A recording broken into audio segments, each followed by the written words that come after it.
In this episode, we speak with Michael Fisch, founder and CEO of American Securities. Based in New York with an office in Shanghai, American Securities is a leading U.S. private equity firm that invests in market-leading North American companies with annual revenues generally ranging from $200 million to $2 billion. American Securities and its affiliates have more than $26 billion under management. Originating as a family office, founded in 1947, in 1994, American Securities opened its private equity investment activities to outside investors seeking attractive, risk-adjusted rates of return. Michael is a founder of American Securities and has been CEO since its inception in 1994. Before founding the firm, Michael was a partner in 2 private equity funds, a consultant in the Paris office of Bain Company, and a professional in the mergers and acquisitions department of Goldman Sachs. Michael earned his undergraduate degree from Dartmouth College, where he is a member of the President's Leadership Council, and an MBA from Stanford University, where he has been a guest lecturer since 2006. I am your host, RJ Lumba. We hope you enjoy the show. If you like the episode, click to subscribe. RJ Lumba is the managing partner of Growth Cap and the executive chairman of Market Insight Media. He is the host of Growth Investor, a podcast featuring today's best investors, executives, and founders. In the minutes ahead, we'll uncover insights and strategies for accelerating growth and succeeding in business. Michael, thank you so much for taking the time to chat with us today. Thanks, RJ. It's a pleasure to be with you. So I'm very excited for this conversation. I used to work a long time ago, close to 2 decades ago, with Merrill Lynch, and American Securities was always one of the firms that we highly respected and always wanted to put our best foot forward whenever we interacted with American Securities. So I have a lot of respect for the firm. And as I was kind of reviewing the history of the firm, I had not known that the origins date back to 1947. So that's a really interesting and probably different aspect to American Securities than maybe other firms out there. So could we go back to the origin story and then we'll kind of go into modern day? Well, first of all, thank you for those kind words. As long as we can stipulate that I wasn't alive back in 19... So the origin story for us is the Rosenwald family, Julius Rosenwald in particular, is the patriarch, came to control Sears, Roebuck & Co.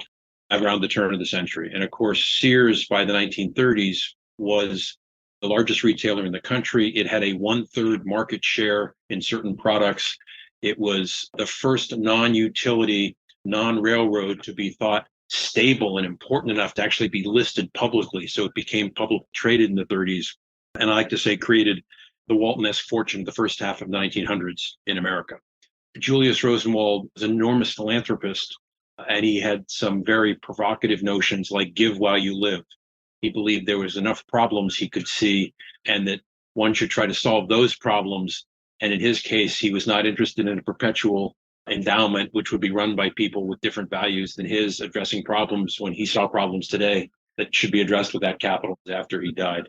And he was a friend of Booker T. Washington and helped found and fund Tuskegee University, Museum of Science and Industry in Chicago, Blue Cross and Blue Shield, and importantly, over 5,000 so-called Rosenwald schools to help educate primarily Black children in the southeastern United States, with a partnership model where he would give the building, but the local community would have to buy the books so that everyone had skin in the game and a stake in success. In any event, his youngest son was Bill Rosenwald. Bill came to New York in the 1930s, and after World War II, had separated his money and created his family office. And so American Securities Corporation was the first corporate-owned broker-dealer, I think, in the United States. They'd all been partnerships. So Bill had money and didn't want to lose it. And American Securities had a rich history in early investing. We tell the story that Rosenwald money drained Foggy Bottom, which allowed the Watergate complex to be built in Washington. When AT&T was buying Western Union, that meant it would have 2 of the 3 cables under the Atlantic. And of course, before cell phones and other wireless communication, that meant 2/3 stake in all cross-Atlantic communications. And so the Justice Department said that must be sold. And we tell the story, we negotiated for 6 years to pay $2 million to buy it, and ultimately sold it to Xerox for $300 or $500 million, when that was a lot of money, again, all before my time. But a rich history creating many companies, some still alive today, like Ametek, which is 17 billion of market cap, maybe 22 billion now. which was created by the Rosenwald family office.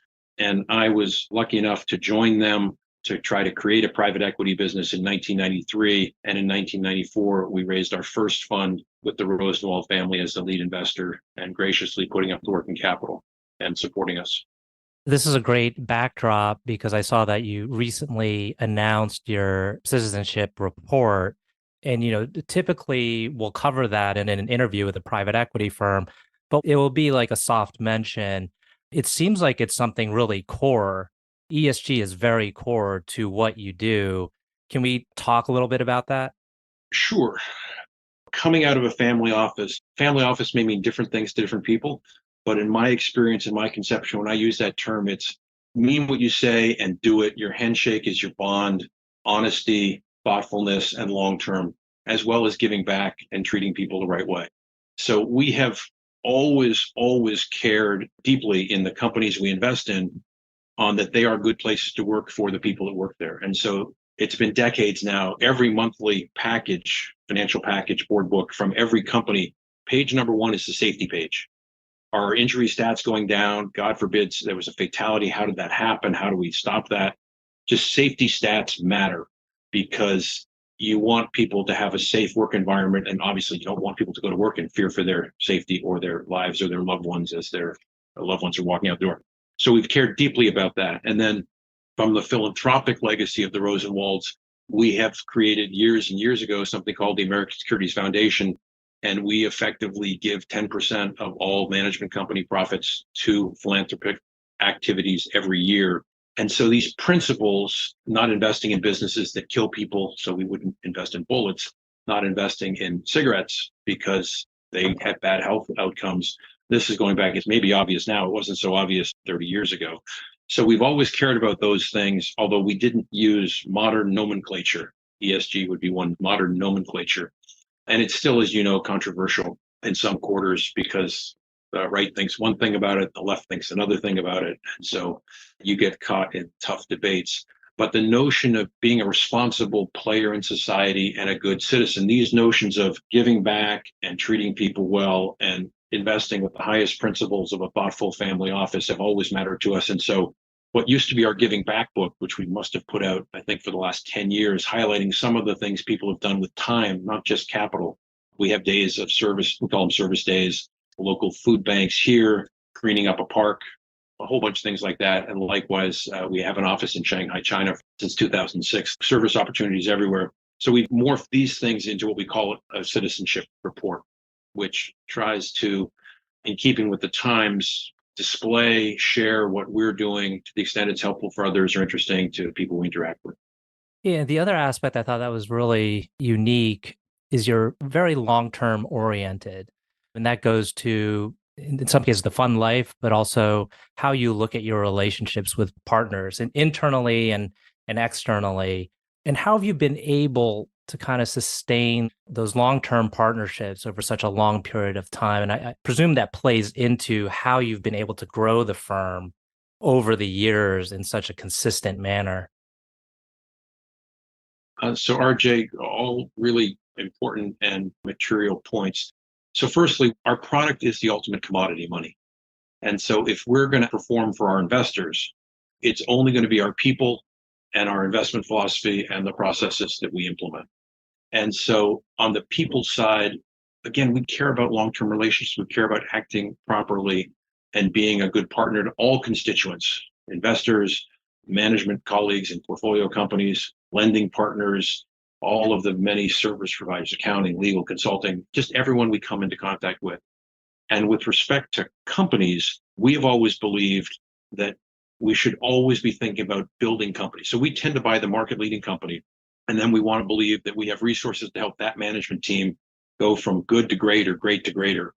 And the guiding philosophy is always be building a better company. If we're building a better company, that is thinking long term, and the liquidity event or the exit, whenever that happens, will take care of itself. But never have we, for example, turned down a CapEx request at a board of any company that I'm aware of because we were thinking of selling the business. We're cutting back on working capital. Or temporarily having a riff in Salesforce because it may look good for short-term earnings, but be bad for the long term. We're always thinking of being a good long-term partner and building better businesses. And if it makes sense to hold a business longer, we're happy to do that.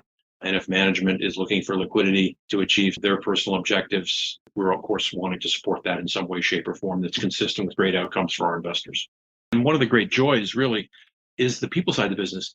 There are CEOs back from our first deals 25 and 30 years ago who've invested in every single one of our subsequent funds and are still great friends of the firms, come to firm events.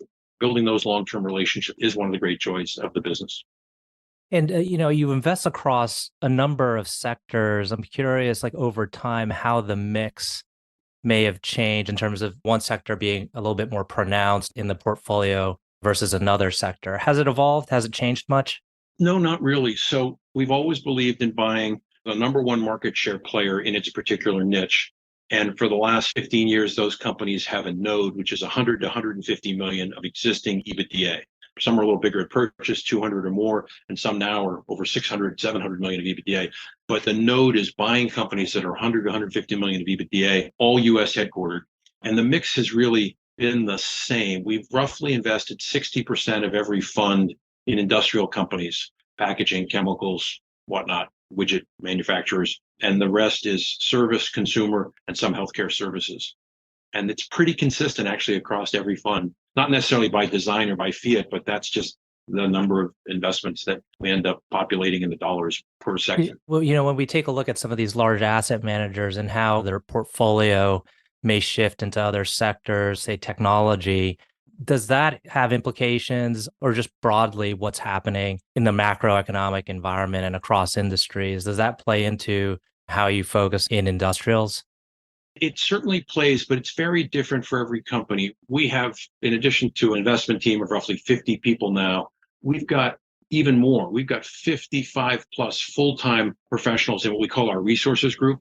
These are functional operating resources in purchasing, procurement, IT, CHRO functions, CFO functions, strategy, including our office in Shanghai, China. And these men and women, I like to think, are a full quiver of arrows. And on our investment team, we look at each business and think, what can we help them be better at? Or where do we have resources where they haven't yet developed resources, and pull those arrows to help? So it's really a little bit of everything. And so specifically to your question on technology, probably like many other investors, we have found very productive ways to deploy digital marketing, to deploy now AI in certain functions in certain old line industrial businesses. But fundamentally, we're buying the industrial business, and where it makes sense, applying technology, which has pretty much been universally margin enhancing, revenue increasing. So it's been good, but we don't have an enterprise software investment team per se. We have data science in our resources group, which helps, and digital technology, which helps apply that stuff. But that's how we're approaching it. And so we're certainly very appreciated today with so much money that's gone into tech and software, really from nothing to maybe 30, 35% of total fundraising in private equity, to be true to our knitting in industrial businesses where we think we have advantages in sourcing and execution and relationships, as well as consumer and services, to stay focused on that. And we are. We talked a little bit about the kind of philosophy around the firm and touched on the vision a little bit. I'm always curious to hear about the culture. There's someone who I think very highly of at your firm, David Musicant, who I actually had the pleasure of getting to know close to 2 decades ago, but he's just a wonderful person. And, it strikes me that you probably have a firm filled with wonderful people. Can you talk about the culture at American Securities? Well, I hope that's all true. Certainly, David's a fabulous person and decade plus colleague. He runs our investment development and capital markets activity and does a fabulous, fabulous job. Now joined by Matt Fischman, who just joined us to co-lead that because we just got bigger and bigger. And so we need more people doing great things. Culturally, we have almost no turnover and virtually no voluntary turnover. So we're doing something right. And part of it, as you say, is just hiring good people.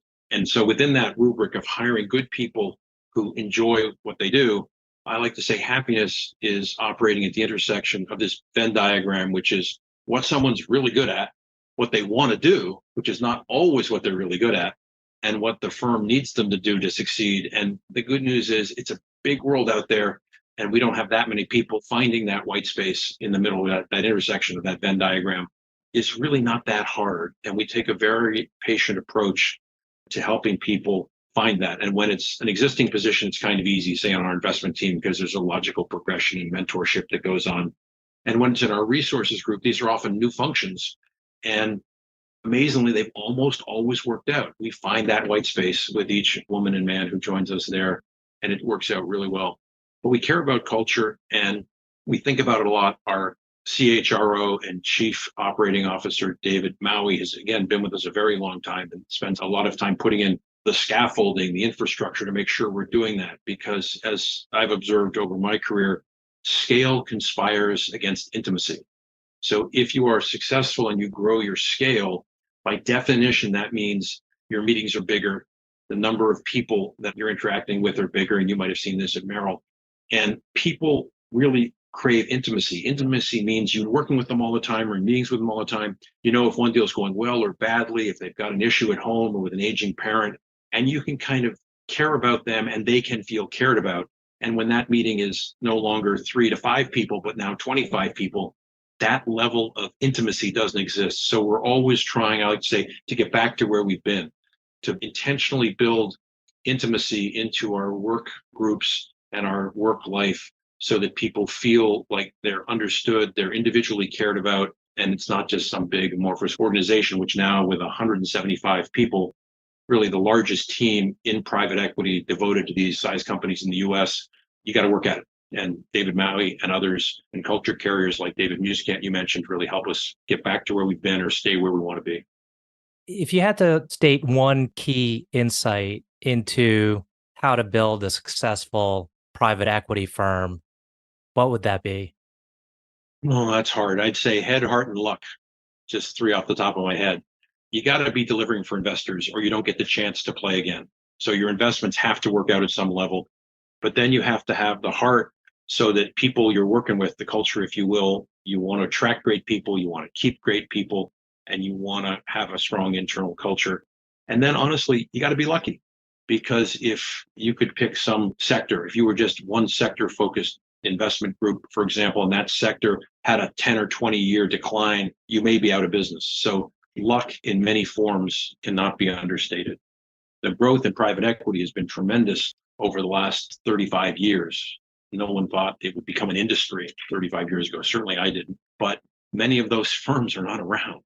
There's maybe only one firm really that existed in 1985 that's still around as a leading private equity firm. Many others morphed and a few others may be around, so maybe it's 3, but it's really a small number. So the industry grew, but it grew unstably with new entrants and people leaving. So you got to get those 3 right to be around for a long time. I want to go back to this point of no turnover. Is it that your superpower is just identifying talent? I don't know any superpower, and it's low turnover, not no, but it's really, really small turnover. And I think it's hiring good people that are team-based and then continuing to enjoy being able to work together, because the investment success for investors exists, finding growth opportunities and renewing opportunities and loving the people you work with that keeps people coming together. There was once the coach of the US women's track team, and they were training at Duke University. And someone I know stopped in and said, it must be great to coach the best female athletes in the country. And the woman looked at my friend and said, oh, these aren't the best female athletes in the country. They're really good female athletes who are willing to work really hard to be better. And so if I can extrapolate, we find really good people who want to keep getting better and work together at it all the time and have a flywheel to get better and better. And I think we've done a pretty good job of that, but no superpower in perfect recruiting, I promise you. Well, we're running out of time. I always have 2 standard closing questions. One is, can you tell us about a person who has had a big impact on your life? Wow, there's so many. I've been blessed by many people who took an interest in me and tried to mentor me, but I can't be sitting here and talk to you and not always think about Charles D. Klein, who's Chuck to me and everyone here. Chuck was the Rosenwald family's chief investment officer, financial advisor. He chose to partner with me and we set up American Securities together. And he was an enormously influential and positive force in my life. And he retired about 15 years ago and sadly passed away in 2019. But I always think about Chuck. I'm looking at a picture of him now in my office because I like looking at him every day, even though he can't talk back to me. And he was probably one of the most, if not the most, mentorish second father figure that I've been blessed to have. Last question. Can you tell us about a charity, cause, or other endeavor that you're passionate about? Well, the problems of the world are so great and the opportunities for service are endless. I think about my philanthropic life with time as healthcare, religion, human rights international, and food insecurity in New York. So very active in food pantries and food insecurities in New York. I think that's really important. Healthcare, friends need doctors, colleagues need doctors, and it's intellectually interesting. So I'm very involved with Northwell Health, which is the largest hospital system in the state of New York. And for years, I was on the board of Human Rights Watch, and now with the Atlantic Council, a Freedom and Prosperity Center, which basically factually makes the case that the best outcome for all people, and especially the poor and the marginalized, is countries that are operating at the intersection of free markets, free and fair elections, and property rights, respect for human rights, rule of law. And that leads to better economic outcomes for the poor and the marginalized, and actually less income inequality. Fantastic. Well, wanted to thank you again, Michael, for taking the time. You've been very generous by spending a little bit with us. My Nora audience will find this very insightful. Thank you. Well, it's nice to meet you, and thank you for your kind words, RJ. Great to be together.